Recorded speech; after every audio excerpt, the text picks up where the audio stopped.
Ô pessoal, chegou a aula que talvez muitos estavam esperando, hein? E espero que vocês aprendam de vez o que é o fascismo. E na roda de conversas entre amigos, familiares ou nas redes sociais, não passe vergonha, ok? Até porque esse assunto nem tá na mídia, né? Ninguém tá falando sobre o fascismo ultimamente, né?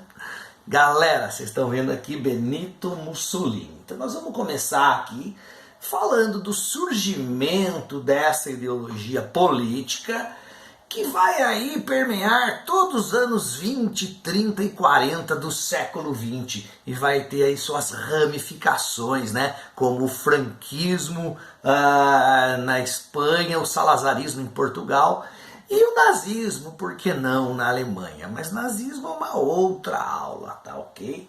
Vamos lá. Como é que surge e quais as características dos regimes totalitários? Então aqui eu elenquei para vocês, tem uma lista de características que são muitas vezes próximas, parecidas, né, do totalitarismo do Stalin, né, que veio lá da Revolução Russa, a Revolução Bolchevique. Se você quiser classificar como extrema esquerda, fica à vontade.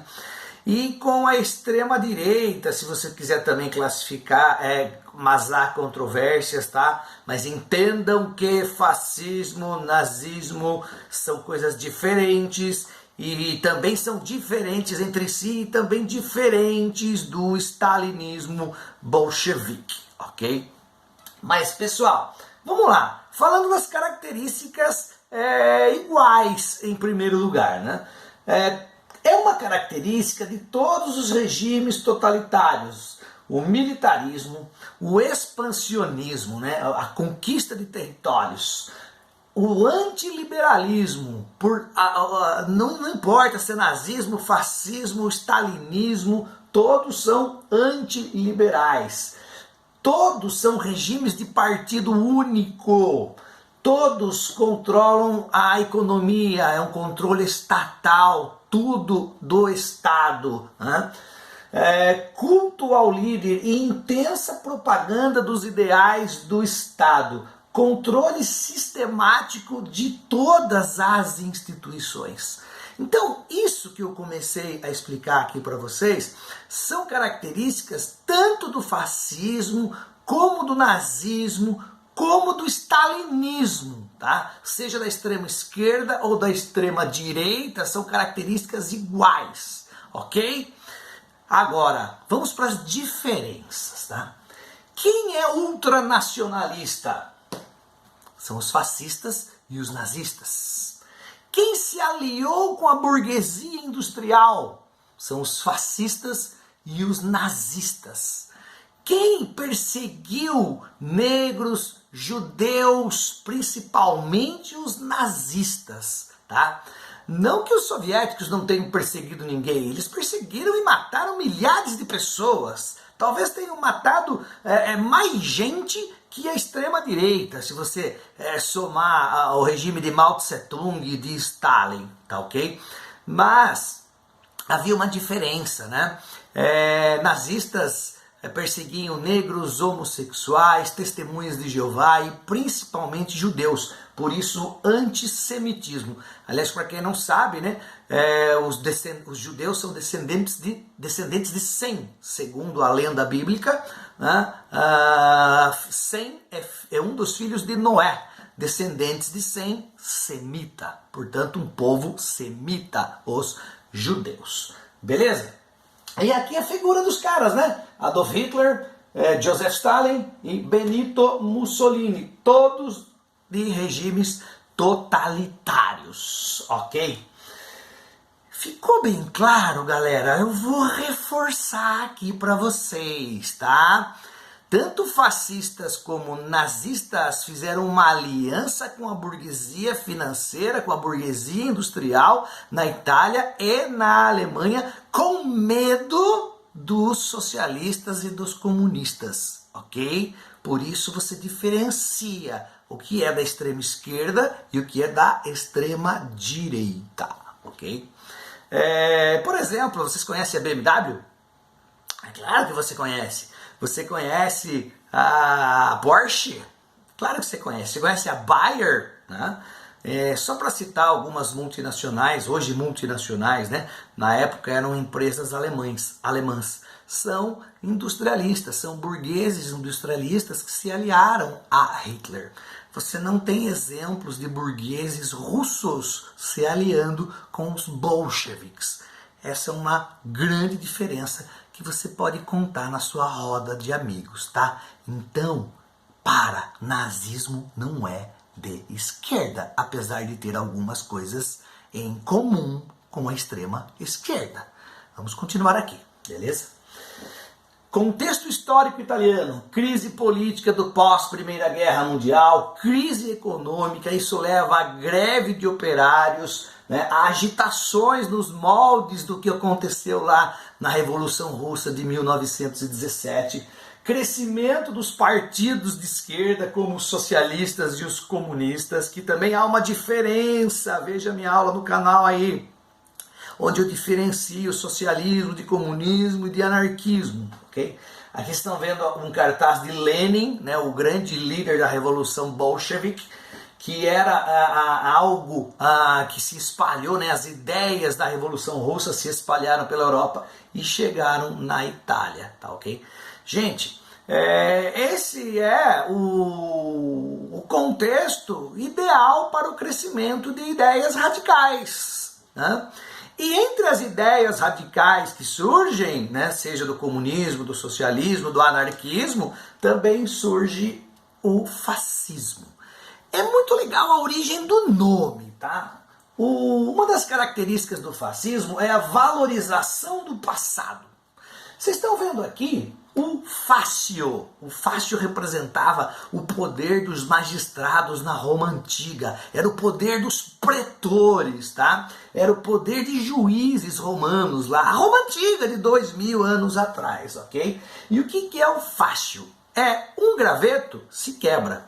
Muitos gravetos juntos representam o povo. Você já tentou quebrar vários gravetos juntos? Você não consegue, porque a união dos gravetos torna inquebrável. A união do povo torna um povo muito forte. E esse machado é o poder do Estado sobre o povo, ok? Então, do fácio, que representava o poder romano, o resgate do passado glorioso, vem o nome fascismo. E aí surge o Partido Nacional Fascista. Dia 7 de novembro de 1901, em Roma, na Itália, Benito Mussolini, ex-socialista, cara, vira um ultranacionalista e funda o Partido Fascista, feixe de varas, certo? Gente, e aí ele cria, né, um grupo, um braço fortemente armado, né, um grupo paramilitar que se chamava os Camisas Negras. Esse grupo paramilitar, entendam, que é um grupo que não faz parte do Estado italiano, do governo italiano, é um grupo paralelo, e esse grupo, ele ataca principalmente partidos de ideologias de esquerda, tá? Portanto, o fascismo é anti-esquerdista, ok? E aí, o que acontece? Muita gente na Itália se identifica com essa ideia, com medo dos socialistas, apoiam a violência desses caras aqui, os Camisas Negras, né? Uma organização, como eu disse, fortemente armada, que vai ganhando cada vez mais força e adeptos e seguidores, até que em outubro de 1922, com a Itália ali num governo liberal que era totalmente incompetente, o Congresso o parlamento vivia trocando de primeiro-ministro, ninguém resolvia o problema da inflação, do desemprego. Os Camisas Negras, liderados por Mussolini, marcham sobre Roma e cercam o palácio do rei Vítor Emanuel III, que, cansado e não disposto a entrar numa guerra civil, cede o cargo de primeiro-ministro a Benito Mussolini. Os fascistas chegam ao poder e assim surge o Il Duce, líder, aquele que conduz, uma espécie de Messias, tá? E ele vai então ser o salvador da pátria italiana. Ha! Tudo no Estado, nada contra o Estado, nada fora do Estado. Ah! Estado, Estado, Estado, Estado grande, Estado totalitário. Sim, socialistas também têm o Estado gigante. Isso é uma característica igual. Mas os fascistas não são de extrema esquerda. Por favor, estou repetindo, tá? Primeiras medidas de Mussolini: fechou todos os partidos, acabou a democracia na Itália, censurou, perseguiu, matou seus opositores. Intervencionismo estatal na economia, acabou o liberalismo econômico, tá?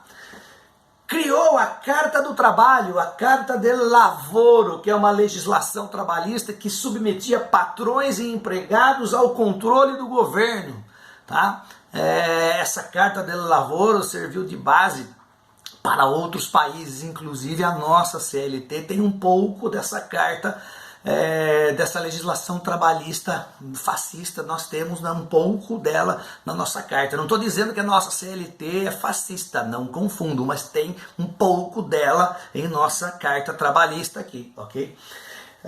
E resolveu, né, o Mussolini resolveu um probleminha que ele tinha com a igreja há muito tempo, que ninguém resolvia.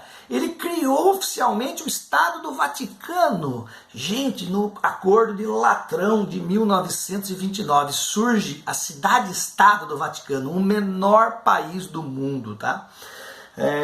Pessoal, vejam o que o Mussolini conseguiu. Ele conseguiu agradar a burguesia financeira e industrial, ele conseguiu agradar patrões e empregados com a Carta del Lavoro, ele trouxe um crescimento industrial à Itália, nada comparado às potências que existiam, obviamente, França, Inglaterra e Alemanha, mas melhorou a situação italiana e conquistou ou pacificou, né, seu problema com a Igreja Católica. Assim, ele tem estabilidade política e coloca em plano o seu expansionismo. Posteriormente, em 1936, ele vai fazer o Pacto de Aço com Hitler, ok? Gente, como que nós chegamos nesse ponto, né? Os anos 30, os loucos anos 20 e loucos anos 30. Em termos de história, faz tão pouco tempo, né? E é tão importante a gente estudar esse momento, porque, sinceramente, essas ideias não morreram, né? Você sabe do que eu estou falando, essas ideias não morreram. Você vê pelo mundo aí muitas ideias ultra-reacionárias que lembram esse fascismo e esse nazismo, ok? Não deixa de estudar corretamente esses conceitos, para você não passar vergonha, ok? Aqui uma curiosidade, é uma visão aérea do Vaticano, o menor país do mundo, que é murado, inclusive. É um enclave murado dentro da cidade de Roma. É um país dentro de uma cidade, né? É uma curiosidade que eu deixei aqui para vocês no final.